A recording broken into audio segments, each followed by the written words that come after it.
Se eu quiser mudar o intervalo de confiança para 90, gente, será que vai funcionar? Vamos clicar aqui.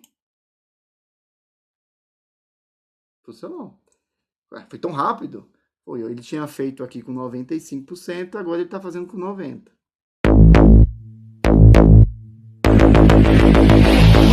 E vamos falar agora do gráfico de intervalo, gente. Então, vamos lá. Primeiro, vamos escolher aqui, a gente já escolheu, né, a tabela. Falta agora escolher, a gente já escolheu a planilha, falta agora escolher a aba da planilha, que a gente vai falar aqui de intervalo plot, onde eu tenho vários dados aqui, inclusive estágios. Legal. Vamos selecionar a análise, que é justamente essa última aqui, que é chamado de intervalo. E agora vamos brincar um pouquinho, tá? Nós temos aqui, gente, notem que quando eu tenho um gráfico de intervalo, a variável y está agora no plural. Isso quer dizer que eu posso colocar mais de uma coluna para essa variável y. E como, teoricamente, a gente conceituou aqui no LBW que variável y, na maioria das vezes, é contínuo, e nós temos dados contínuos aqui, isso já está nos dando informação de que a gente pode colocar dados 1, dados 2 e dados 3, porque elas são contínuas.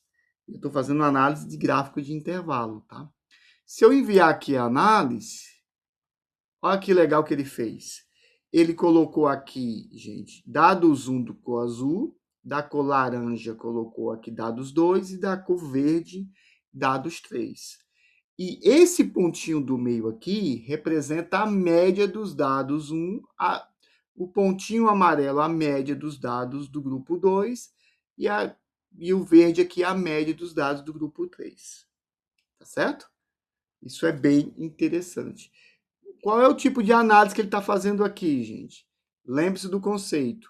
Como ele está fazendo um gráfico de intervalo, ele está pegando a média dos pontos, viu a variação que tem em cada grupo, grupo dados 1, grupo dados 2, grupo dados 3, e estatisticamente, com 95% de confiança, ele está vendo onde estaria a média, caso isso fosse um conjunto de amostras e eu quisesse analisar a população. Então, esse gráfico é bem rico de informação, tá bom? Então, é bem legal esse gráfico, tá? Eu nem lembro se eu mostrei esse no Minitab, tá? Então, até é importante eu reforçar o que eu estou falando aqui. Tá certo? Então, pessoal, o gráfico de intervalo, ele pega a média dos meus pontos de uma determinada coluna, coloca aí para você ver, que é esse pontinho, e depois ele faz uma análise inferencial, uma análise estatística de quê? Beleza. Com os dados que você me deu e tendo 95% de confiança, tá até aqui em cima, ó, 95% de confiança, eu lhe garanto que a população vai ter uma variação na média. Por exemplo, de dados 1 aqui, ele diz que varia mais ou menos entre 2,2 até aproximadamente 5, tá? Por que, que as informações não estão mais explicadas em forma de análise estatística, Israel? Você está falando um monte de coisa de estatística aqui, mas não tem nada escrito. Porque é o seguinte, isso aqui é só uma análise gráfica. Note que ele está do lado direito aqui do LBW. Quando eu fizer esse mesmo tipo de análise, querendo ver os detalhes do intervalo de confiança, os valores, esses valores vão estar do lado esquerdo. Já é uma análise estatística, não uma análise gráfica, tá? E mais uma coisa para falar do LBW. Muitas vezes eu vi a necessidade de, dentro da análise estatística, mostrar tanto o gráfico como a análise estatística. Então, o gráfico aparece também do lado esquerdo, tá? Então, resumindo, do lado esquerdo aparece gráfico e análise estatística, e do lado direito, que você está vendo agora, só gráfico. Por isso que ele não está mostrando muita informação, do ponto de vista de análise. Legal? Posso fazer uma pergunta aqui para o gráfico? Ele vai me responder? Não. Ele ainda não está configurado para isso, gente. Se eu fizer uma pergunta aqui, ó, qual é a variação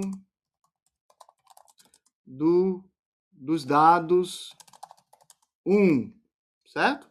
Por exemplo, aqui. Olha o que ele vai me responder.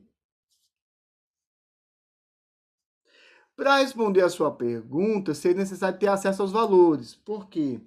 O LBW ele não consegue ainda ler o gráfico e ele não pegou os dados, porque eu não mandei para a base de dados dele.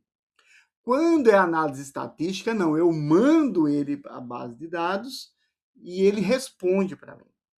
Entendeu a diferença? Legal. Então, deixa eu só corrigir um pouco mais aí, para ficar claro.